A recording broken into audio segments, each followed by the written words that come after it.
আজকে বরবটির দারুণী মুখরোচক নিরামিষ আবারও একটি রেসিপি নিয়ে আপনাদের সামনে হাজির হলাম, যেটা গরম গরম ভাতের প্রথম পাতে একদমই জমে যাবে। নমস্কার বন্ধুরা, মাই কিচেন মাই ব্লগে সবাইকে আবারও একবার স্বাগত। আসুন তাহলে শুরু করা যাক আজকের রেসিপি।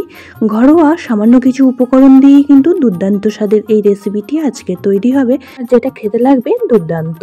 তার জন্য এখানে নিয়ে নিয়েছি এক বান্ডিল বরবটি আর তার সাথে ছোট বাটির এক বাটি তিল। আজকের রেসিপিটি দারুণই মুখরোচক স্বাদের তৈরি হবে।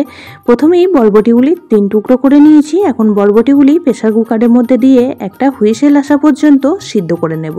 সামান্য একটু দিয়ে দিচ্ছি জল আর তার সাথে দিয়ে দেবো এখানে 1/2 চামচ পরিমাণ লবণ। আপনারা চাইলে এই কাজটি করাতেও করে নিতে পারেন, সেক্ষেত্রে সময়টা একটু বেশি লাগবে। ওদিকে বরবটি সিদ্ধ হতে হতে এদিকে গ্যাসের মধ্যে কড়া বসিয়ে এখন যে তিলটা নিয়েছিলাম সেই তিলটা ভেজে নেব।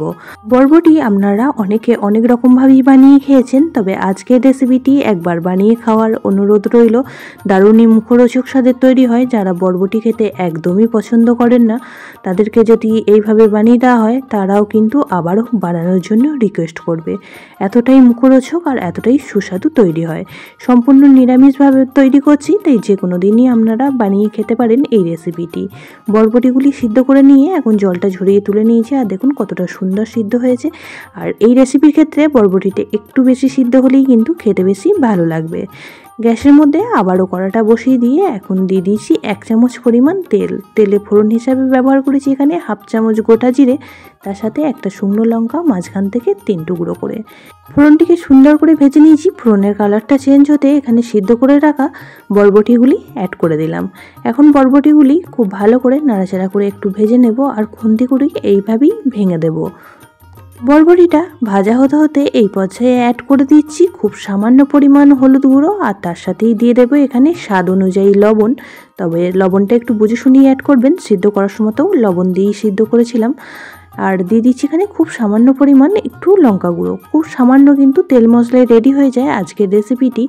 গরম গরম ভাতের প্রথম পাতে কিন্তু এরকম একটি রেসিপি থাকলে খাওয়াটা একদমই জমে যাবে। বাচ্চা থেকে বড় সকলেই আজকের রেসিপিটি খুবই পছন্দ করবে।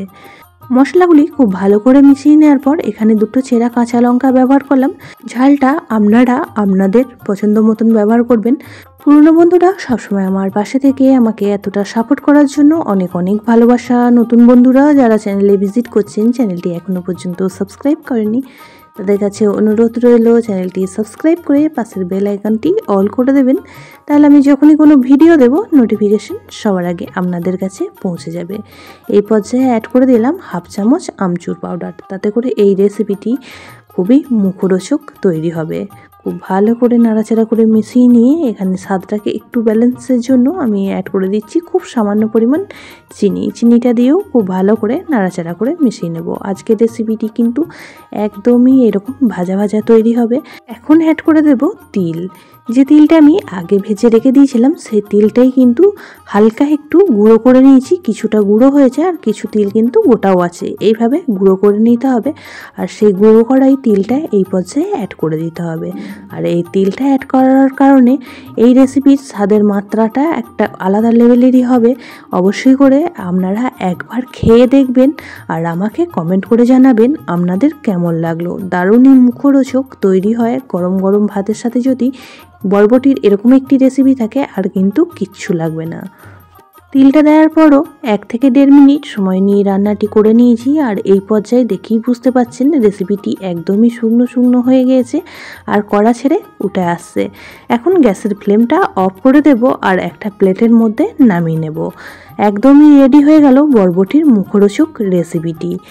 যারা বরবটি খেতে একদমই পছন্দ করে না তাদেরকে একবার এইভাবে বানিয়ে খাওয়াবেন, দেখবেন আবারও বানানোর জন্য অনুরোধ করছে। আজকের রেসিপিটি আপনাদের কেমন লাগলো অবশ্যই কমেন্ট বক্সে জানাবেন। বেশি ভালো লেগে থাকলে একটা শেয়ার করে দেবেন। সবাই খুব ভালো থাকবেন, সুস্থ থাকবেন। আবারও দেখা হচ্ছে অন্য কোনো ব্লগ বা রেসিপির সাথে। ততক্ষণের জন্য সবাইকে টাটা।